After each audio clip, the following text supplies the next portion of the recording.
Hello everyone, happy new year. কেমন আছো তোমরা সবাই? আশা করছি তোমরা সবাই ভালো আছো, আমরাও ভালো আছি। নতুন বছরের অনেক অনেক শুভেচ্ছা আর ভালোবাসা জানিয়ে আজকের ব্লগটা আমি এখান থেকেই স্টার্ট করছি। আজকে 1 জানুয়ারি। তো 1 জানুয়ারিতে আমরা সবাই মিলে ঘুরতে যাব। এখন বাজে দুপুর 2টো। আজকে আমাদের গুনগুন ইন্ট্রো দিচ্ছে। ও যা বলেছে সব হিন্দিতেই বলেছে। আমি কিন্তু কাট করতে পারতাম, কিন্তু করিনি, মিউট করে দিয়েছি। তো যা বলছিল সব ঠিকঠাকই বলছিল। আমরা কোথায় যাচ্ছি সেটাই বলছিল, মা পাপা রেডি হয়ে দাঁড়িয়েছে সেটাই বলছিল। তো চলো আমরা কোথায় যাচ্ছি তোমাদেরকেও নিয়ে যাব, দেখিয়ে আনবো। এই আমাদের ঘোরাঘুরি শুরু, আরও আছে যাবার বাকি, অনেক জায়গায় ঘুরতে যাব। বছরের প্রথমে কিন্তু আমরা কামাখ্যা মন্দিরেই যাই প্রথম, কিন্তু এবার প্রথমেই যাওয়া হয়নি। যাব হয়তো নেক্সট সপ্তাহে যাব। আজ যাচ্ছি হচ্ছে একটা পিকনিক স্পট। তবে আমরা পিকনিক খেতে যাচ্ছি না, আমরা ঘুরতে যাচ্ছি। গত বছর গিয়েছিলাম, সেখানে আর যাইনি,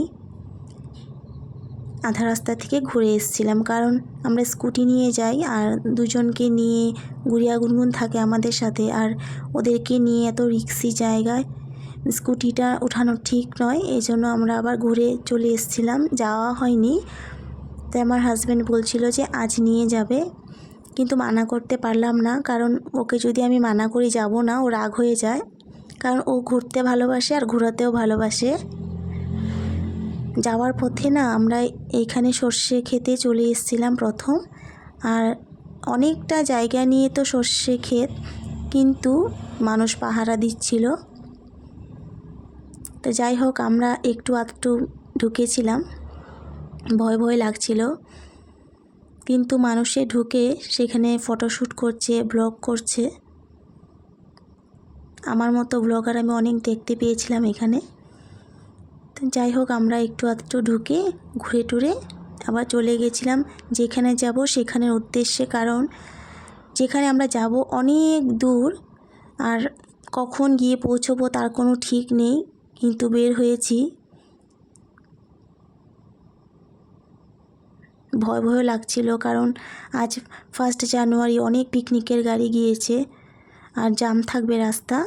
তো সেটাই হয়েছিল, তোমরা দেখতে থাকো।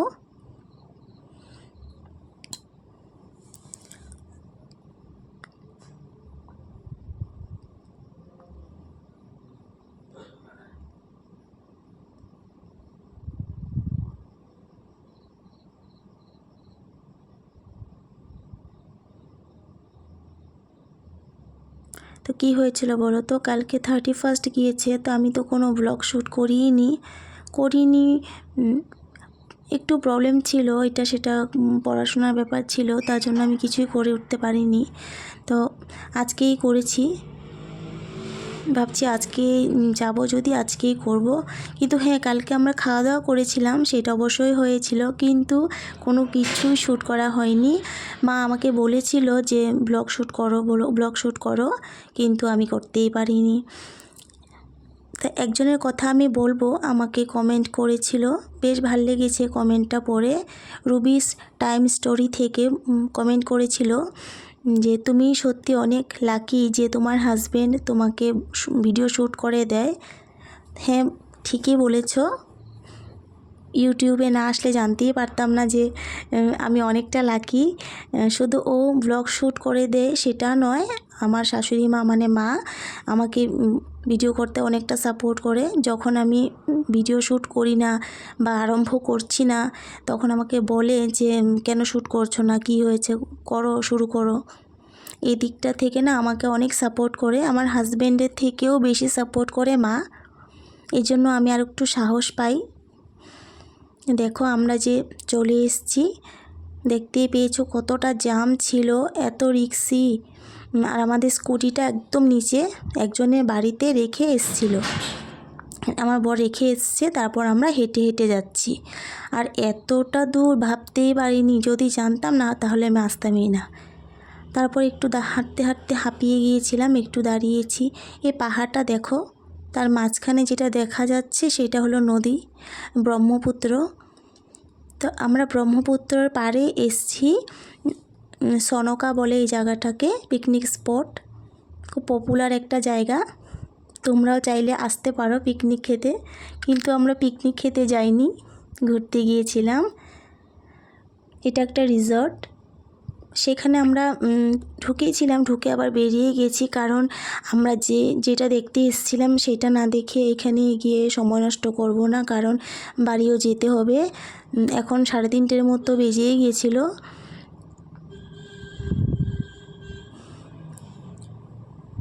চলো দেখা যাক কি কি দেখা যায় ভিতরে।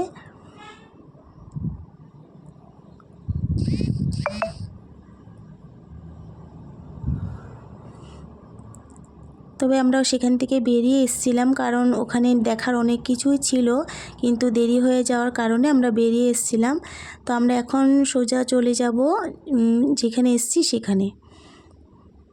এখান থেকে দেখা যাচ্ছে এই পুরো বালুর চর, যেটা আমাদের এখানেও আছে। মনে মনে ভাবছিলাম এটাই দেখতে এসেছি নাকি, এটা তো আমাদের এখানেও আছে, কিন্তু না এসেও পারলাম না, না হলে আমার বর রাগ করবে।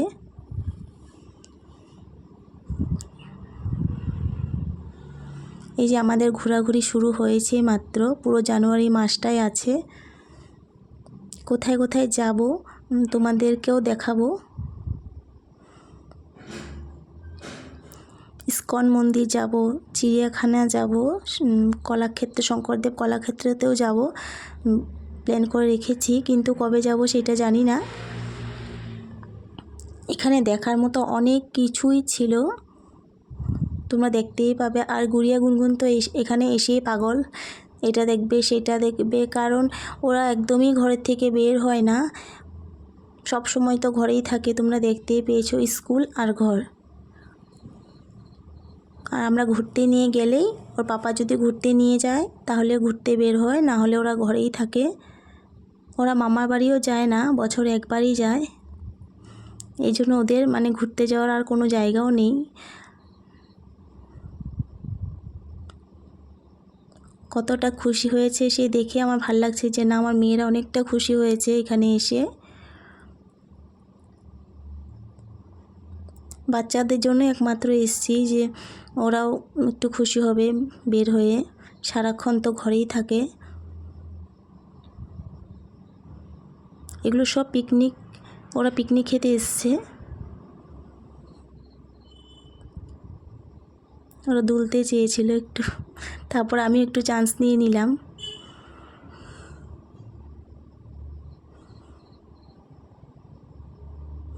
তো এই বোনটা এসে আমাকে বলছিল, দাও আমি একটু দুলিয়ে দিই তোমাকে।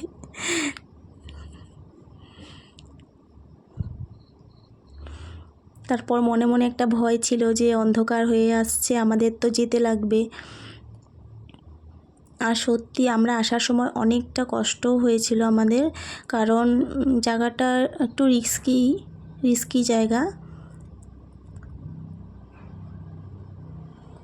সরি, ভয়েস মিস্টেক হয়েছিল।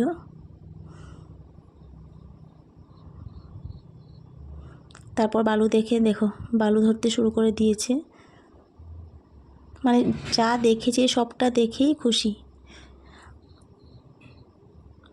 এটা ব্রহ্মপুত্র।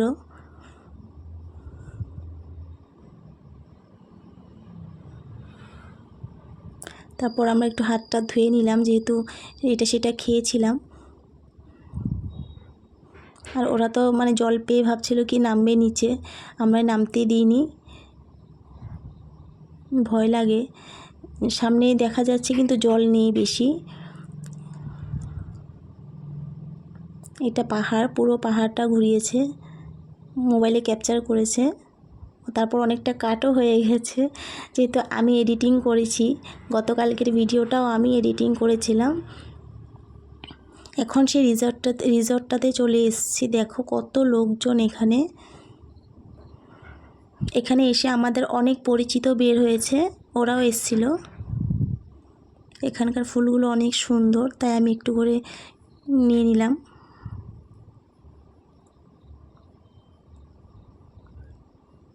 আর ফুল জিনিসটা আমার এতই ভালো লাগে, আমি যেখানেই যাই না কেন আমার ফুলের নেশাটা খুব। আমি বাড়িতেও যেমন ফুল গাছ দেখবে তোমরা আমার ব্লগে, আমি ফুল দেখলে কেমন করি। আর আমাদের বাড়িতে অনেক রকমের ফুল আছে, আর আমি একটু যত্নও করি, মাও করে আমিও করি, যেহেতু আমাদের লাগেও ফুল আর আমি ফুল ভালোবাসি। আমি পুরো ভিতরটাতে ঘুরে এসেছিলাম কিন্তু।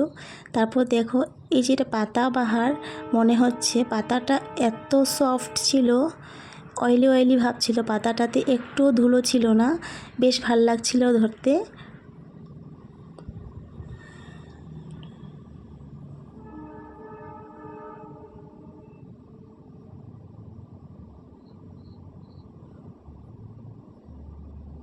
তারপর এবার একটা কমেন্ট পড়ব। ইচ্ছেরানা ব্লগ থেকে আমাকে কমেন্ট করেছিল যে তোমার চুলগুলো অনেক সুন্দর। তো থ্যাংক ইউ দিদি ভাই না দাদা ভাই আমি জানি না।